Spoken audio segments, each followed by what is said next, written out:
Hey guys, Shadow Claimer here with another Atum 2 preview for today, and today we're going to be talking about pyramids. Pyramids are the primary structure and dungeon in Atum that you're going to be looking for to find that sweet, sweet loot. Ruins are everywhere. They have a designated number of crates, they have spawners, all that. Pyramids of those, ramped to 10, as well as featuring a boss fight. So when you find a pyramid, the first thing you're gonna want to do is to find the entrance.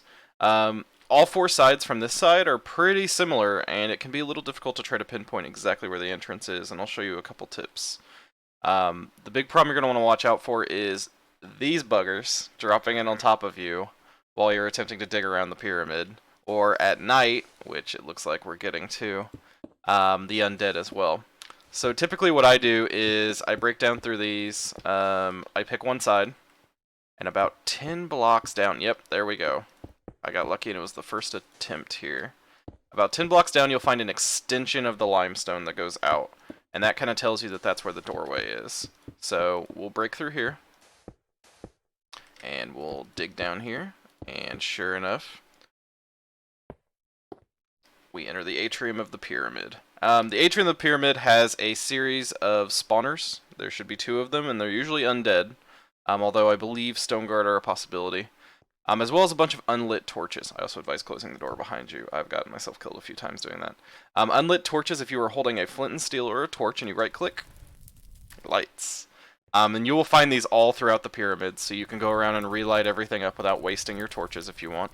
And I advise saving some torches, because when you get a little farther down in the... Well, I won't spoil that. You're going to want them. So... Of course, the spawners, they follow traditional spawn logic. Because they're undead, light will stop them. So one of the first things you can do is throw down some torches to prevent it from spawning. Or you can just pop it for the experience. There are 3 limestone chests available in the Atrium. Each of them contains a good selection of loot. There's a lot of loot variety in these chests, and it's all weighted pretty crazily, so... definitely keep an eye out on these, and there's a very low chance we get an artifact, which we'll be doing a video on eventually.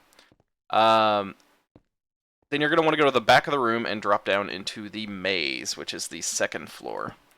The maze is full of traps. You'll see here, this one is a tar trap. Basically what will happen is it will slow you. I'm in creative, so it can't slow me. The traps will have different status effects that they'll inflict on you. Which they're hard enough on their own and they're annoying, but if there are mobs in your maze, which Stone Guard particularly are one that have given me a lot of trouble here in the maze. It can be problematic, especially like the burning traps and the poison traps are going to be your most deadly. The slow and the blinding, the smoke traps, aren't as bad, but they're really inconvenient and they're really annoying. So the way you get by these is by taking a pickaxe and right-clicking. And when you right-click a trap, it disables it. So then you can continue on unhindered. And so these are all over this maze. They're around corners. They're relatively hidden with some of the sand covering parts of them up.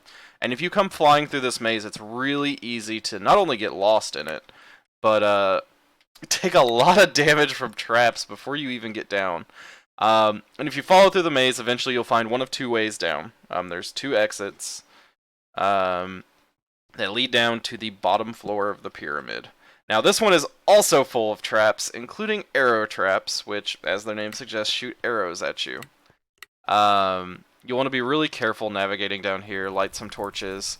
Stone Guard are very common, because this floor is below the threshold to spawn Stone Guard. Which means you're going to have to deal with mobs that are immune to knockback while also avoiding traps, which can be really obnoxious. I definitely say if you're going to come down into a pyramid, be well prepared. Not just for the boss fight, but for a lot of the enemies, a lot of the traps. You're going to take a lot of damage, and your armor is going to take a lot of damage on your way through here. So make sure you are well prepared and equipped for this. This guy's just having a party on his own here with the crates. And these rooms back here, they have a variety of crates full of loot and everything. We got Diamond Desert Wolf armor. That's pretty cool.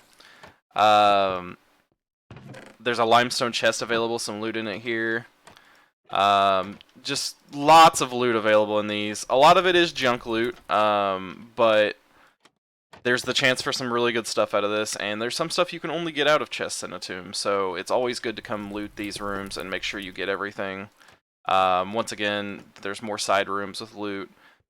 Towards the back of the hall, there's a pair of rooms here that have spawners in them, usually with undead spawners, as well as a small limestone chest.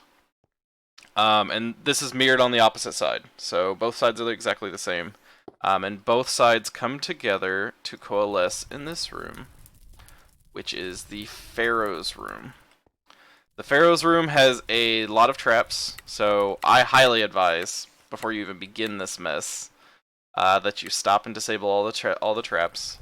You can take a lot of damage and get yourself killed if you don't. And you'll notice the sarcophagus. In the old version of Atum, it was a limestone chest that you right-clicked and the Pharaoh would spawn and you'd fight it at the top of a pyramid.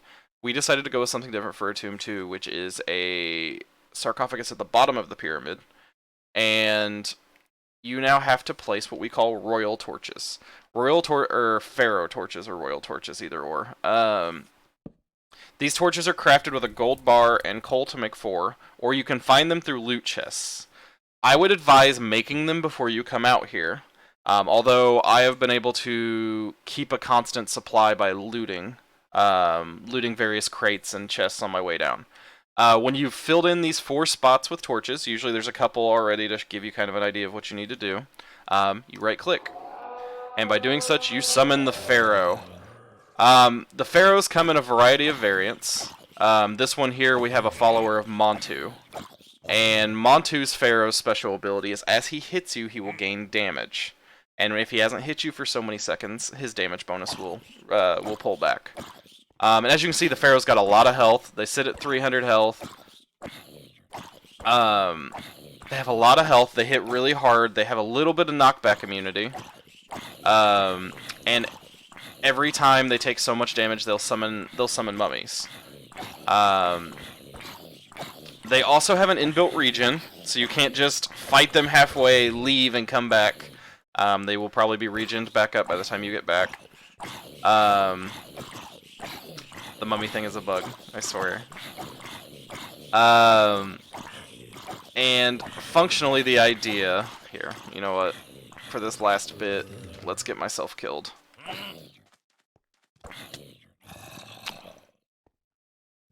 Don't not wear armor!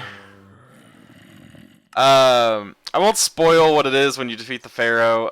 There is a nice message that goes out to the server when you kill a Pharaoh.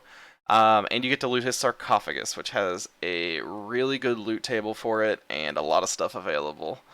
As I said, don't not wear armor when you fight a Pharaoh. It's painful. Thank you so much for stopping by, everybody, for today's preview. Hopefully we'll get Atum 2 in your guys' hands soon, and I'm really looking forward to seeing what you guys do with it and what you guys think. And have a wonderful day.